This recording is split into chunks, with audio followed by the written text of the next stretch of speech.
Alright, the story of the MTX Blue Thunder. This is late 80s, if I'm not mistaken. It used to have a sticker here on the back, but somewhere along the lines, just over the years, truth be told, I probably melted it off because this was the very first subwoofer that I had ever, back in those days when loud bass music was just coming to kind of my area where I live.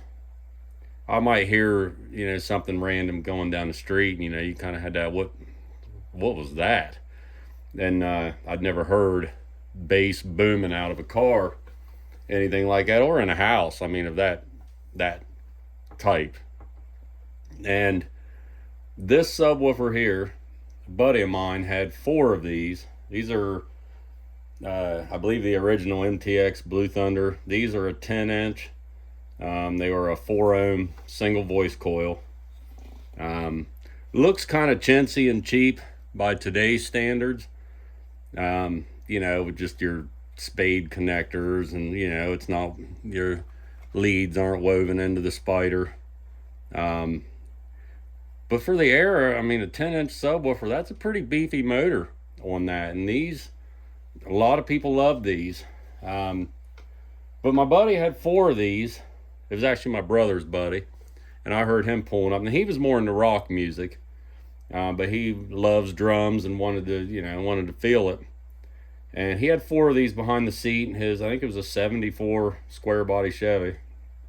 And I don't know what else he had in there at the time. All I was concerned about was what was making that bass.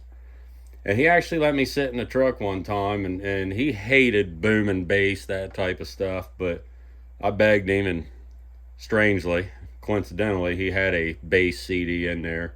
And it was that old school, dude comes on, bass, and then just boom. And this is one of the 4 of those. This was the first time I ever felt bass. And I think I was 14 or 15 at the time. I was hooked instantly. So all of my dreams went to, whenever I got a car, I didn't care what I got, I was going to have something in it. And after I started driving, I was talking to him one day, and he was changing things up, I think redoing his truck. And he was going to sell 2 of them. And what he had on the bass side in his truck was 4 4-ohm 10-inch Blue Thunders. And he had 2 Sherwood 240s. I would imagine 1 amp per 2 subs. And, I think the power handling on these is only 150, 200 watts, something like that. The suspension's not super stiff, so, I mean, they put out a lot of bass. And he wanted to sell me 2 of these MTX Blue Thunders with one of those Sherwood 240 amps. I think he only wanted like $150 for them or something. So, working at Burger King at the time, back then, making $4.25 an hour, I did everything I could, and I bought 2 of these MTX Blue Thunders with the Sherwood 240. And of course, this speaker I did a lot of learning on because I knew nothing. The second one, I ended up just torching it. And of course, being a young kid, I had to tear it all apart and see how it was made. But I did save this one. Thank God. I'm glad I did. It's got a little bit of noise in the voice coil, but it still plays. Unless you're playing something really low, it sounds great. But I eventually destroyed the other one and probably cooked this one about half when I've got my first MTX Black Gold amp. Just way too much power for these, but boy did they sound good until they didn't. But this one remains. This is the very first subwoofer that I ever felt, one of 4, and this is what started my entire, 30 some year love affair with car audio, subwoofers and everything, anything to do with that. But this is the one that started it all, and I'm glad I saved it. This is a different, this used to have a cork on there, but somewhere along the line, after being pulled in and out 150,000 times, it, the cork tore apart, and I ended up having another speaker I blew up somewhere along the line. And I robbed this off here. Doesn't look as good, and it's kind of, doesn't fit quite right, but better than nothing. But this is the speaker that started it all. It's because of this subwoofer that I've spent, I don't even want to know how much money on car audio over the years, between vehicles and what I've got in my house and garage.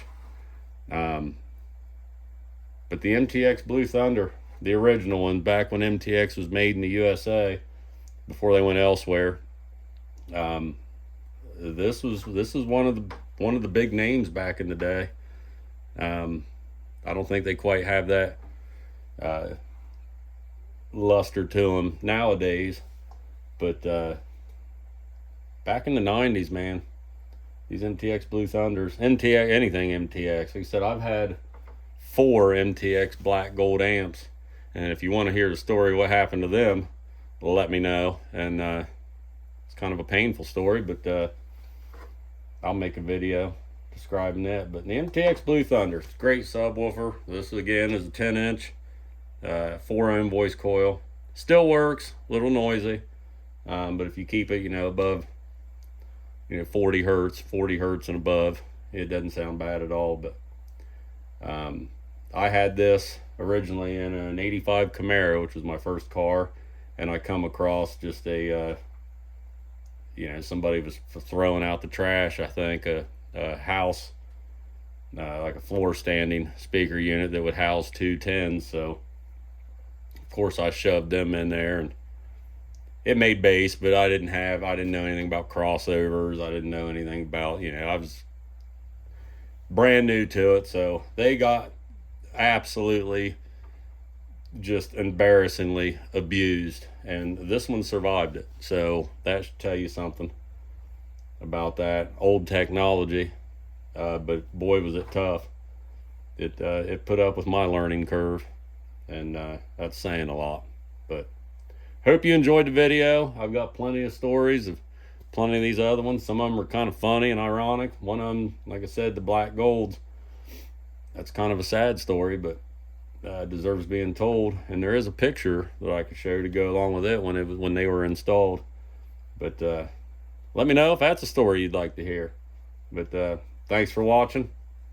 Hope you enjoyed this, staring at a speaker in my hands and listening to my getting over a cold voice. So thanks for watching.